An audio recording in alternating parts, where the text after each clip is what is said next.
Okay, so the purpose of this video is to go through each of the important skeletal muscles. Now that we have kind of formed a general understanding of the muscular system and skeletal muscle, we're going to be reviewing the most important muscles that I would really like you to know. So the focus is on these large external skeletal muscles. There's in fact over 600 muscles in the body, but we'll study them in groups and I'll highlight the most important ones. And again, I would turn back to what we discussed earlier on about learning the muscles. As you're learning these, some of the tips that I have for you is to identify them one by one. So whether you're using a worksheet, whether you're using a model, or whether you look them in your own body, try to make sure that you go through them one by one as you're learning. I also encourage you to analyze the name. Like we saw in previous video, the name can give you a lot of clues about the location, shape, function, fiber direction, or for example, on what side of the body the muscle is located. In addition, for each of the muscles that we're covering, also please do consider its origin and its insertion. And also, I encourage my students to consider the movement that that muscle might produce. So one hint that I tell my students that they use a lot in the classroom is really act out the movement that the particular muscle that you're looking at might generate. And that might be helpful as you're learning them. On your lab worksheet, you're being asked to list the muscle and the location where you find that muscle, and also the action that that muscle produces. So this video and this lecture serves as a great chance to kind of work alongside with that lab. In a practical exam that we'll be doing at the end of this material, I'm looking for you to identify the name of the muscle, sometimes identify the action of the muscle, or it might be a group of muscles that I'm looking, or it might be pair of muscles, of opposing muscles, how they're forming these pairs. And what you see on the screen is very similar to the handout that I provided for you, whether it is that handout or whether it is your coloring book. I really encourage you to fill and color it in yourself if that's suitable for your learning style. But the big thing here is that you take the time, you go through each muscle one by one, and quickly enough, you'll end up building quite a big resource of muscles for you to be aware of. And obviously, we do also have the same handout. It's not the exact same that you're seeing on the screen, but a similar handout also showing the posterior side skeletal muscles. So let's make a start of reviewing these muscles one by one. And I wanted to start with the muscles of the face. And based on what we have discussed, there is a little bit of a difference when we talk about muscles of the face. In the case of the face, many of these muscles actually insert to the skin and not only to the bone, like we have discussed before, that muscles always started and ended to the bone. In case of the facial muscles, there are actually quite a few that insert to the skin as well. So the other question, I guess, that we could ask is that why do we need to learn about muscles of facial expression? Well, obviously, muscles of facial expression play a super important role in our non-verbal communication, and we rely on that greatly in our day-to-day activities and interactions. So definitely something that we'll be spending time on. I know on that initial picture that I showed about the whole body muscles, these would be very, very small on that, so you might look for an additional resource that shows the muscles on the face so you can follow along. All of these muscles of the face are innervated by cranial nerve 7. This is our facial nerve, and we'll discuss the cranial nerves a little later when we get to the nervous system. And really, there's, I guess, two main groups for the muscles of facial expressions. There's the muscles of the scalp, and then there's the muscles of the face. So let's make a start of naming some of these muscles. And we're going to start with the orbicularis oris muscle. This is located around the mouth, encircling the mouth and forming the lips and the area next to it. And if we think of those connections to the bony structures that we have learned about before, orbicularis oris connects to the maxilla and mandible. And if we're trying to think of the functions of this muscle, we're seeing that there's a lot of things like closing the lips, kissing, and whistling that it plays a role as some of the examples. The second muscle that I wanted to highlight here is going to be our orbicularis oculi muscle. So this is really the sphincter around the eye, and it connects in terms of those bony structures that we've been reviewing to the rim of the orbit. And we'll see many different functions. We'll see that orbicularis oculi muscle plays an important role in closing the eye, blinking, squinting, especially for if a person has a poor vision. This is what we sometimes use to adjust the lens of an eye. And we'll also see that orbicularis oculi can be activated only partially, not completely, so we can use that also to draw our eyebrows inferiorly, so down. So that's another function that we can associate with this muscle. Let's continue our review of the muscles of the face. And the next one that I wanted to talk about is our buccinator muscle. So these form our cheek muscles. So these connect again on bony structures to the maxilla and the mandible, especially to the molar region of the mandible. And from there, they connect to the boundary of orbicularis oris. And again, let's think of the functions. Some of the functions that I could think of would include, for example, compressing the cheek. So whether it's for the purposes of whistling or sucking or keeping the food inside the mouth. Our buccinator muscle can also help with drawing the corners of the mouth laterally. So kind of this, one way to describe this muscle would be that it's our blowing trumpet muscle. So muscle that would play an important role in that action. And one group where we see the buccinator muscles being especially pronounced is in infants that are still eating, whether it's breastfed or bottle fed, but they are doing a lot of that sucking action. So we're seeing that they have particularly well developed buccinator muscles. Next muscle that I'm highlighting here is going to be our platysma muscle. This is a very thin muscle that runs very superficially on your neck. And like I said, notice that it is very superficial, so we'll need to peel that off when studying deeper structures. And again, thinking of the bony connections that we're already familiar with, it connects with the chest over the pectoral muscles and deltoid to the lower margin of the mandible. So we're seeing that that's where it attaches. And if we're thinking of the function of the platysma, it really tenses the skin of the neck. And I would say that especially for our gentlemen viewers, this is what we use as our shaving muscle for tensing the neck as we're clearing the facial hair off. We can also see that in downward sacky mouths, this platysma muscle might pull the lower lip down, as we see in those couple of pictures on the side that I've included there. The next muscle that I wanted to highlight is going to be our epicranius muscle. This covers the forehead, dome of the skull, and also posteriorly the occipital bone.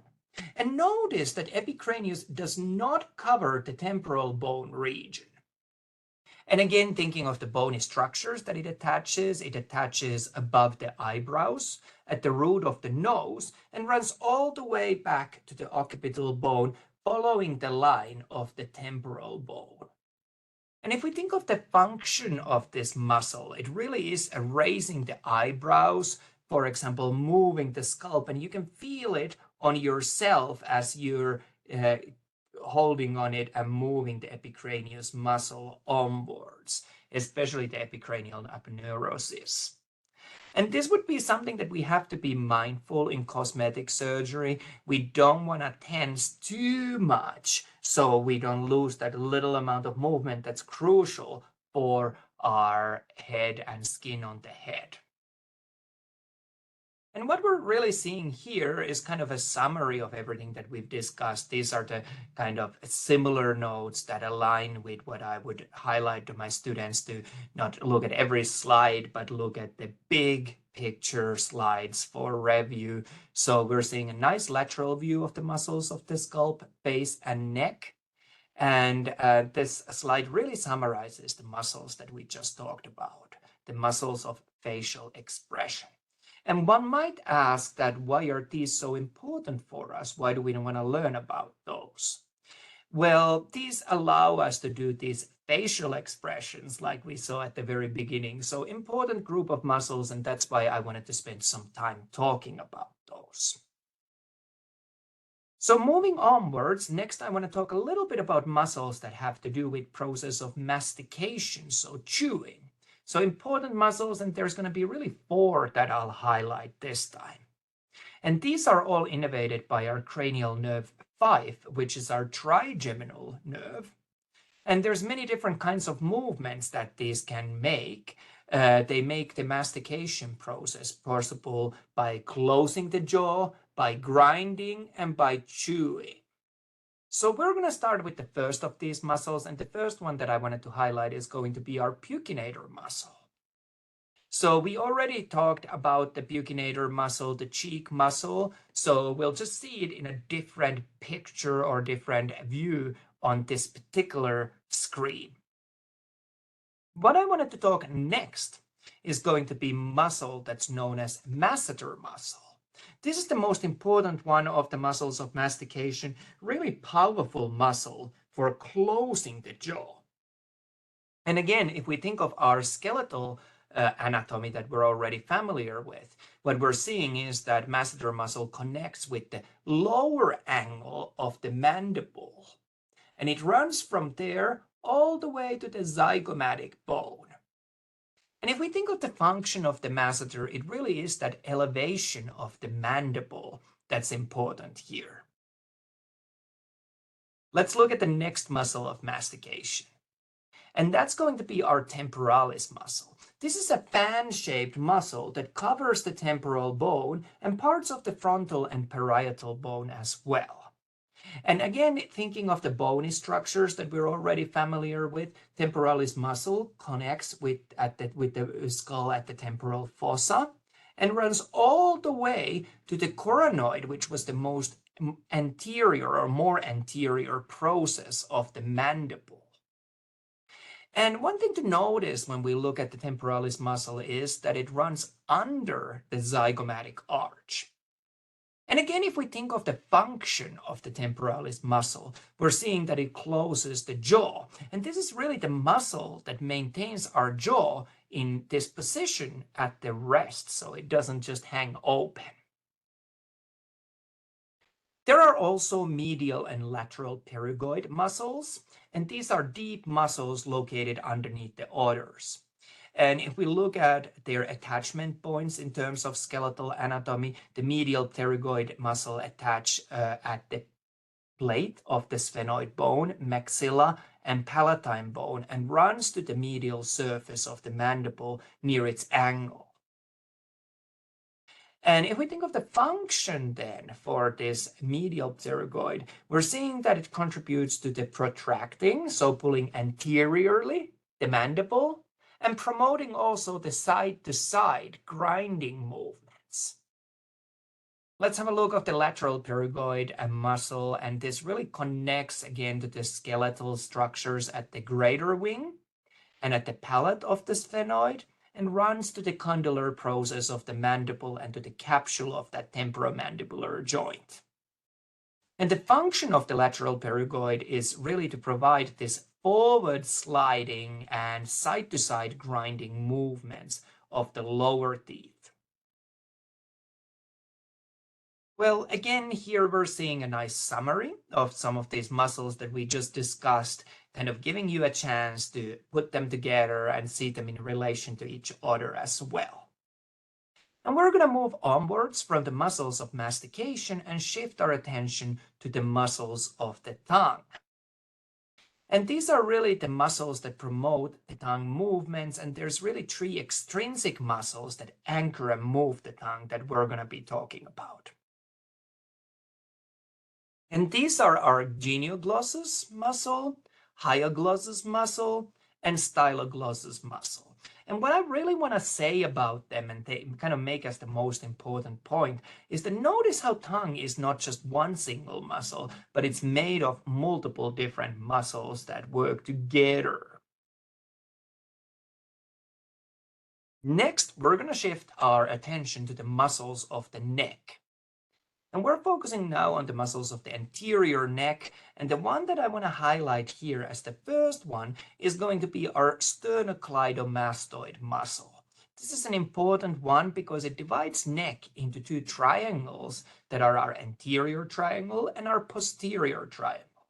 And we use this to locate other muscles at the neck region. So you can see on these pictures on the screen a couple of examples how the sternocleidomastoid is often very visible from superficial anatomy as you explore that. So again, either looking at yourself or looking at some friend or a family member or a colleague who's willing to show their sternocleidomastoid might be useful as you're identifying the different parts of this muscle. And I'm going to have two of these kind of more diagrammatic pictures of the sternocleidomastoid muscle. Like you know, it's one of my favorite muscles. And what I want you to notice about it as the first and foremost is that we actually have this as a two-headed muscle. And thinking of the bony attachment points, we're seeing that sternocleidomastoid muscle connects at the manubrium, so the uppermost part of the sternum, and it connects to the mastoid process of the temporal bone and then runs to proximal or medial end of the clavicle, whichever of those terms you prefer to use. And if we think of the function of the sternocleidomastoid, it really is to turn our head on both sides. And here we have another view of the sternocleidomastoid as before.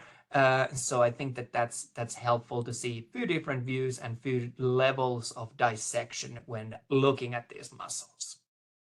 And what I want to do next, I do want to give you a heads up, kind of a warning that I have a dissection picture coming up. So if you're uncomfortable or squeezy with that, it might be that you just look away for a moment and I'll let you know when we move past that. But I wanted to show from the muscles of the neck in relation to the sternocleidomastoid, how that helps us to identify other structures. And we can see these other muscles that are named in relation to the hyoid bone here on this picture. So again, we're seeing this concept that the name of a muscle tells us a lot from where to where it runs. So in that picture, you can see particularly nicely these muscles as they are in relation to the hyoid bone and how we're naming them based on that. Next, I kind of wanted to just include this slide as a reminder of the swallowing process. The fancy word is deglutition. And we will look more in detail to this when we're looking at the digestive system. But because we're talking of the muscles and there are a few muscles involved, I wanted to mention that it really is a process. So in this process, we're pushing the food back towards the back of the mouth, and that then initiates the swallowing reflex and then propelling food down the esophagus to the stomach. And what we're seeing on the picture at the top of the screen is really the three phases of the swallowing process. First, the oral phase, followed by pharyngeal phase, and finally esophageal phase. One thing to notice about the swallowing and swallowing process is that it starts as a voluntary process, but once initiated, it cannot be stopped. So it really becomes a reflex at the later stages. Kind of a trick question that teachers sometimes like to ask. Now, let's think of the breathing process. And let's kind of just first establish some of our basic groundwork before we start looking at individual muscles. So breathing in is an active process. So what we do when we breathe in, we enlarged our rib cage, and as a result, when we have this larger rib cage, the air flows into it. And how we might accomplish this enlarging in our rib cage is really with the diaphragm muscle. This is our main respiratory muscle with the help from external intercostal muscles. And these are responsible for pulling the ribs out and up, making our chest cavity larger. And another thing to notice regarding diaphragm muscle is that it forms a boundary between the thoracic and abdominal cavities. Now that we've seen that the breathing in is an active process thanks to this muscle activity to make our chest cavity bigger so air could flow in, let's consider the process of breathing out. And this is very much of a passive process. As you relax these muscles, the elastic recoil, especially at the rib cartilages, brings the chest cavity back to its smaller shape, and as it does that, the air will flow out of the lungs and chest cavity. Of course, in addition to this passive breathing out, we can do something known as a forced respiration out. So here we recruit muscles with the intercostal muscles to really bring our chest cavity smaller than what it would normally go. So breathing in, enlarging my chest cavity, and when I relax, automatically breathing out. But we can do that forced expiration as well as pushing the last of the air out beyond what would normally naturally come out. So let's have a look at these muscles. We've already mentioned a few of those as they relate to the process of breathing. So the first one that I'm highlighting here is our external intercostal muscles, and there's 11 pairs of these between the ribs. And notice the fiber direction, how it runs obliquely. And again, thinking of the bony structures where they connect to the skeleton, it's at the inferior rib facet and running from there to the superior rib facet between each of these ribs. And as we're thinking of the function of the external intercostal muscles, they really pull the ribs towards each other and elevate and expand the rib cage as they do so. So as a result, we get a really enlarged rib cage and the air will flow in. And this is really important when we think of the breathing in process. So external intercostals contributing significantly to getting the air into the chest cavity as we're enlarging it. I also mentioned earlier on the internal intercostal muscles. These were responsible for forced expiration, so breathing out with additional effort. And this happens because these internal intercostal muscles really help us to make the thorax smaller. And as we're making the chest cavity smaller, we're pushing air out. And again, here I have a really nice summary showing both of these muscles that we just talked about in case you want to see everything on the same slide.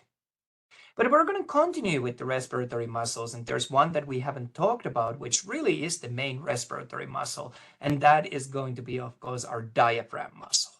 So what we're seeing on this view is looking from the downwards and looking up from the abdominal cavity towards the thoracic cavity.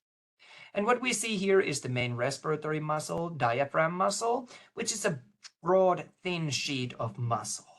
And again, thinking of the bony structures, other structures that we're already familiar with and how it attaches, it's really to forming the floor of the thoracic cage and running along the margins of the thoracic cage.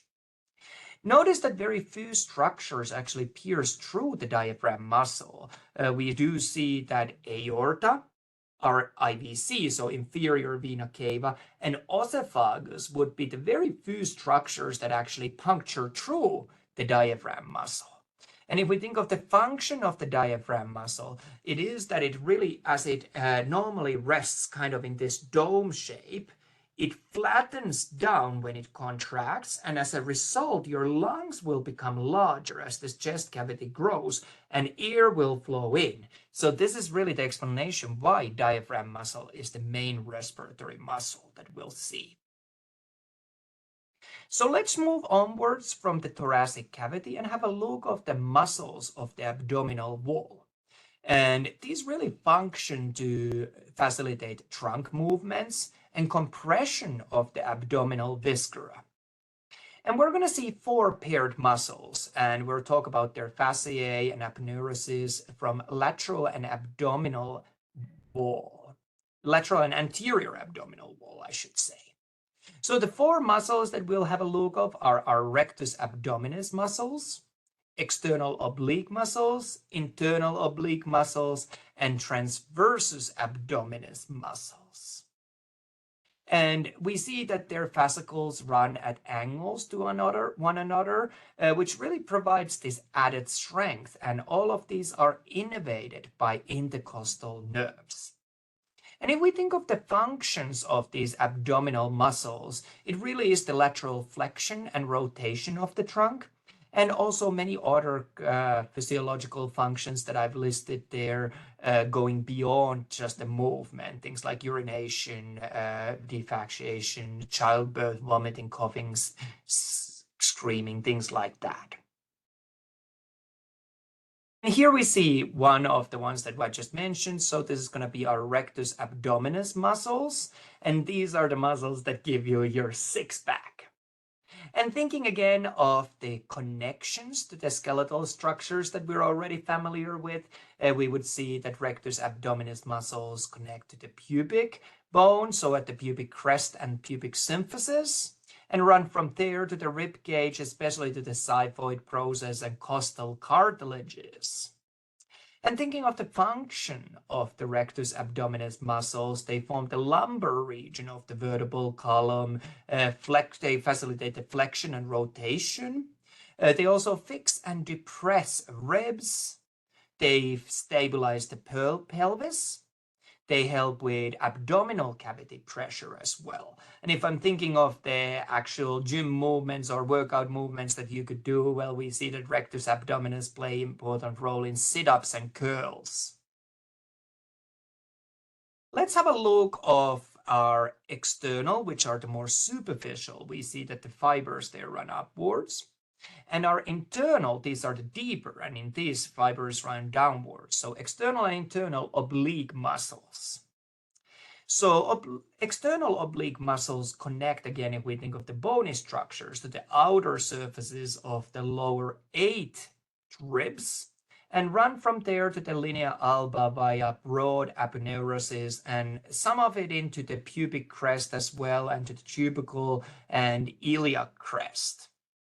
And if we think of the function of the external oblique muscles, it really is that flexing of the vertebral column, compressing the abdominal wall, and contributing also to the rotation of the trunk and flexing it laterally. And then we have our internal oblique muscles. And again, thinking of the bony structures where they connect, it is the lumbar fascia, iliac crest, inguinal ligament, and running from there to the linea alba and pubic crest, and last 3 or 4 ribs and the costal margin. And the function of the internal obliques is the same as what we saw for the external obliques. Let's have a look of our serratus anterior muscles. These are fan-shaped muscles located deep to the scapula, sometimes being described almost as the wings on ribs. And thinking of the bony structures that we're familiar with, serratus anterior muscles connect to the ribs 1 to 8, or it could be 1 to 9, and they run from there to the anterior side of the scapula. And their function really is to move the scapula, raise shoulders, and these are often described as boxer's muscles because they raise your hands up. Next, I wanted to highlight from this picture our transversus abdominis muscles. And again, thinking of the structures that we're already familiar with, transversus abdominis muscles connect at the inguinal ligament and lumbar fascia and cartilages of the last 5 rings, and iliac crest, running all the way to the linea alba and pubic crest. And the function of the transversus abdominis muscles is really to compress the abdominal contents. And here on this slide, we again see a summary of all of these muscles that we just talked about. So let's keep moving onwards and let's have a look of next of the muscles of the pelvic floor and perineum. And these are responsible for supporting the abdominal pelvic organs. And they're really composed of two paired muscles. So we're going to see our levator ani muscles and coccygenes muscles. And both of these are innervated by sacral nerves. And if we think of the functions of the pelvic diaphragm, we see many functions such as sealing the inferior outlet of the pelvis, supporting the pelvic organs, lifting the pelvic floor to help to release feces, resisting the increased intra-abdominal pressure. So those would be the ones that I can think of immediately. So let's have a look of these a little bit more. So in addition, I do want to mention that there are also other muscles of the pelvic floor. So the levator ani and coccygenes muscles, we see those there. We discussed about their functions a little bit. I think that they're worthwhile to see. But there are also many sphincters on the pelvic floor that we might want to be aware of as we're learning this region. So moving onwards from the pelvic floor region, let's next look at the superficial thorax. So looking at the superior layers of the thorax, these are really muscles that act in combination to combination to fix our shoulder girdle, mostly the scapula, and move it to increase the range of the arm movements.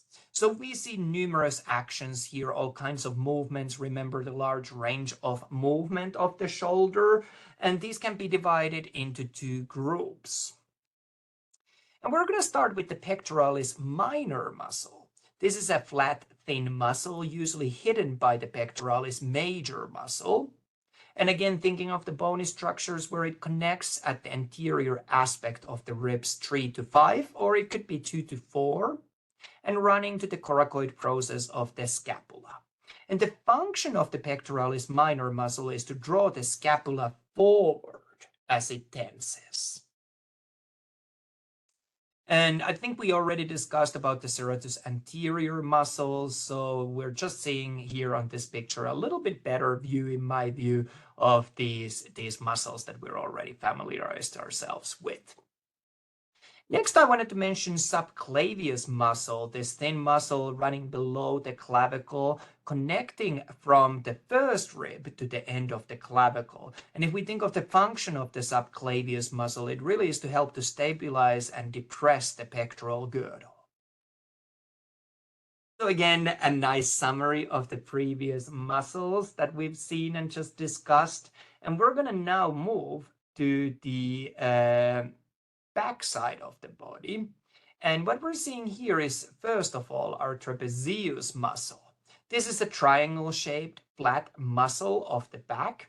And thinking of the bony connections, connecting at the occipital bone of the skull, running down the thoracic vertebra, attaching to the spine of the scapula. So multiple connection points there. And thinking of the functions of the trapezius, because it is such a broad muscle, only portions of it can be contracting while others don't. So it does a lot of movements. Most importantly, trapezius muscle stabilizes and also elevates, and I would say retracts and rotates as well scapula. Moving onwards, let's have a look of our levator scapulae muscle that's located behind the trapezius muscle, and that connects again in terms of the bony structures from C1 to C4. So the very first 4 vertebra, and running from those to the superior medial border of the scapula. And thinking of the function that tension of these muscles could do, it's really to elevate and adduct scapula. I guess kind of the shrugging shoulders movement would be partially facilitated by the levator scapulae muscle. Here we see rhomboid minor and rhomboid major muscles. And these are two muscles located inferior to the levator scapulae. And let's first look at the rhomboid minor muscle in terms of its bony connections.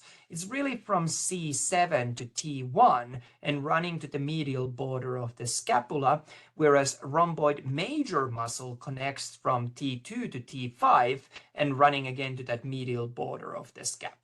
And function of rhomboid minor, rhomboid major muscles is to stabilize the scapula. And again, we see a nice summary of all these muscles that we just discussed, so hopefully that's useful for you to have. Now let's shift our attention to looking at the muscles of the shoulder. And there's really 9 important ones that cross the shoulder joint. Remember, shoulder joint is has a poor bony stability, but it has a great mobility. So therefore, it is really the muscles and tendons and ligaments that stabilize this joint. Of these muscles, some originate from scapula, while others originate from axial skeleton. And the actions that we're going to see involve, for example, flexion, extension, and also adduction. And we will start with 3 prime movers of the arm as we're doing this revision. So let's have a look first of our pectoralis major muscle. So this is a large fan-shaped chest muscle. And this is what people think of when we talk about well-developed chest. Notice there's also pec minor that contributes, although it's not as visible. We just talked about that muscle. And again, thinking of the bony attachment points that we've discussed, we're seeing that pectoralis major muscle attaches to the proximal, or I guess you could say sternal end of the clavicle, running along the sternum, and rib cartilage, the ribs 1 to 6 or 1 to 7, and eventually then joining to the greater tubercle of the humerus between the tubercles. And the function of the pectoralis major muscle is really to adduct the arm and medially rotate the arm. Here we're seeing a really rather nice picture of the latissimus dorsi muscle. This is a very broad, flat, triangle-shaped muscle located at the lower back, so at the lumbar region. And notice that it's located underneath the trapezius. So again, we need to kind of work through these muscles looking at various different depths. Latissimus dorsi muscle connects in terms of the bony attachments to the vertebral column to the level of the sternum. So really the 6 lower thoracic and lumbar vertebrae and lower 3 to 4 ribs and scapula's inferior portion, and running all the way to the intertubercle area, so arching around between the tubercles. And if we think of the function of the latissimus dorsi muscle, really we're seeing the extension of the arm, adduction of the arm, and rotating the arm also medially. Next muscle that I wanted to highlight here is going to be our deltoid muscle. This wraps around the shoulder, and again thinking of the bony connections that we have connecting at the lateral third of the clavicle, running at the spine and acromion process of the scapula, and then joining to the front side bump, so that's known as our deltoid tuberosity of the humerus. And if we think of the function of the deltoid, it would really be the abduction of the arm that we're seeing here. And again, we have a rather nice slide providing us a good summary of these muscles that we just went through, both anteriorly and posteriorly. Now let's shift our attention to looking at the muscles of the shoulder. Remember, shoulder was very unstable or instable regarding the bony fit. So it must be stabilized by muscles. And this is really where our rotator cuff muscles, that group known as a rotator cuff, comes important. And these act as synergists and fixators and originate on the scapula and reinforce the shoulder capsule, preventing dislocation. And there's going to be 4 muscles for us to consider here. So we're going to start with supraspinatus muscle. This is located deep to the trapezius muscle on the posterior side of the scapula and connects again in terms of the bony attachments to the supraspinous fossa of the scapula, so the area above the spine, running to the superior part of the greater tubercle of humerus. And if we think of the function of the supraspinatus muscle, it really stabilizes the shoulder and prevents dislocation. For example, if we think of things like carrying heavy suitcases. And it also plays a role in initiating the abduction. Next muscle of the rotator cuff that I'm highlighting here is going to be our infraspinatus muscle. This is partially covered by deltoid muscle and trapezius muscle. And again, notice that the name tells about its location, infraspinatus muscle. So this connects in terms of the bony structures to the infraspinous fossa of the scapula, so the area below the spine of the scapula. And running from there to the posterior to the previous greater tubercle of the humerus. And if we think of the function of the infraspinatus muscle, it really is to rotate arm laterally. So that's sort of a movement. I also wanted to mention our teres minor muscle. This is a small, long muscle running from the kind of inferior to the infraspinatus muscle that we just saw, and connecting in terms of the bony structures to the lateral border of the scapula and running from there to the greater tubercle of humerus. Kind of inferior to the infraspinatus's insertion. And the function would be as we saw before. And finally, subscapularis muscle. This is the posterior part of the armpit, connecting in terms of the bony structures to the subscapular fossa, so the anterior facet of the scapula, and running from there to the lesser tubercle of the humerus. And if we think of the function of the subscapularis, it really would be this medial rotation of the arm that we're seeing that it contributes to. And here we're seeing all of these rotator cuff muscles. So starting from the top left, we're seeing infraspinatus, top right, supraspinatus, bottom left, teres minor, and bottom right, subscapularis. I mentioned that there were 9 muscles. We have covered 7 of those. There are also coracobrachialis and teres major. We'll skip them for now for our purposes. So now that we've covered the head and neck muscles and muscles of the trunk, I think this is a good time for us to take a break. And in the next video together, we'll review the muscles of the upper limb and muscles of the lower limb. Let's take a break at this time.